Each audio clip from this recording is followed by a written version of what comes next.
เกลียดว่าซั่น แอนเครียด เกลี ว่าย ด บ่ อีหยังบู เครียดว่าบ่ถึงไทยวะจักว่าเครียดว่ามาเลยว่าซั่นว่า สิมันเครียดไทย ก้มหน้าตู้สู้เลย มันบ่ได้ง่ายเด้ สงสารแม่ไม่ไปแล้วว่าซั่นว่าเครียดเดี๋ยวก็มา ครับคุณยายเพิ่นวานได้ล่ะเลี้ยงเล่าเล่นบ่ เพิ่นว่าสิอันเสื้อโลดว่าซั่นว่าอันมันมาอยู่ดอกมื้อนี้ซั่นนะ เพิ่นให้เล่าตัวใดล่ะแม่พร 456ว่าซั่น 456ว่ะจ้ะ456ให้3ตัวคันบ่คันเบิ่นก็4กับ66เพิ่นว่าคันเบิ่นให้เพิ่น44กับ66เพิ่นว่า456ว่าซั่นมื้อนี้โอ้จ้ะให้เพิ่นกันมาพร้อมเนาะ456 4466เป็นเลขเล่ายายเนาะจ้ะเอาเลขเล่านี่ล่ะมันต้องหมานคุณยายเอ้ยเอาเลขเล่าแล้วขอเลขเล่าบ่เอาเลขอันนี้หาน้อยให้แน่เอาหาน้อยกูก็เข้าอยู่เด้ล่ะว่าซั่นว่าเขาว่าเขาก็เป็นหยังคนบ่เบิ่งเนาะเขาว่าเป็นเงินเนาะFCเพิ่นบ่ค่อยเล่นเอาอันถามอยู่ว่าน้องแอนมาพาจะไปติกูไปแม่นผู้เดียวนั่นล่ะกูเรียกตนมึงบ่ล่ะ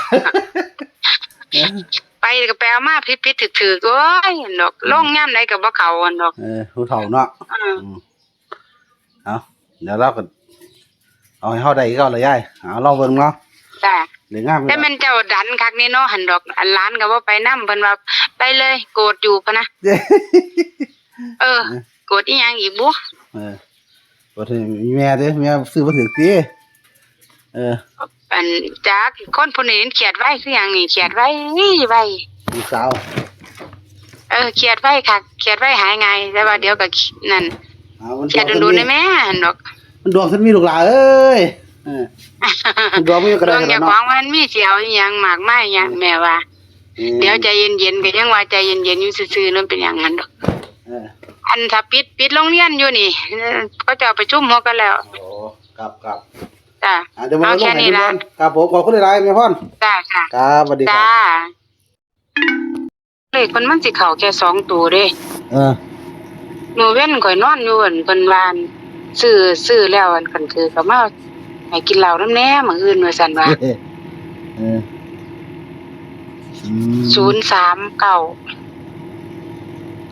เพิ่นให้เด้นี่39เนาะเจ้าที่โรงเรียนเนาะจ้ะแต่ว่าเพิ่นให้039ก็ตัดไปตัดมาเพิ่นวางสินะทีเนาะเพราะว่าส่วนมากเพิ่นให้2อย่าชะล่าใจเด้อหมอรวยเพิ่นให้แค่2ตัวอย่าชะล่าใจก็กลับหัวนำหัวอัน96 6เป็น6เป็น3อีหยังอัน9เป็น6ก็ได้นะ039เนาะเพิ่นให้จ้าเพิ่นให้039แต่ว่าส่วนมากเพิ่นให้แค่2ตัวเด้จ้ะตัดไปตัดมาแต่ว่าเพิ่นบอกแม่นอยู่เด้คันโดนๆยังมาบอกนี่เยอะเสียดว่าปานใดเนาะป่านนี้พ่อบอกแล้วตุ๊กแก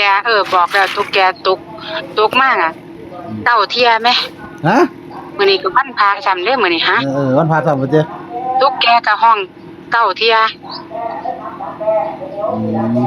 แล้วก็ว่าสิมาหยังวะมันเข้าเอาอันลงไว้ลวดหมอรวยมันเข้าจ้ะ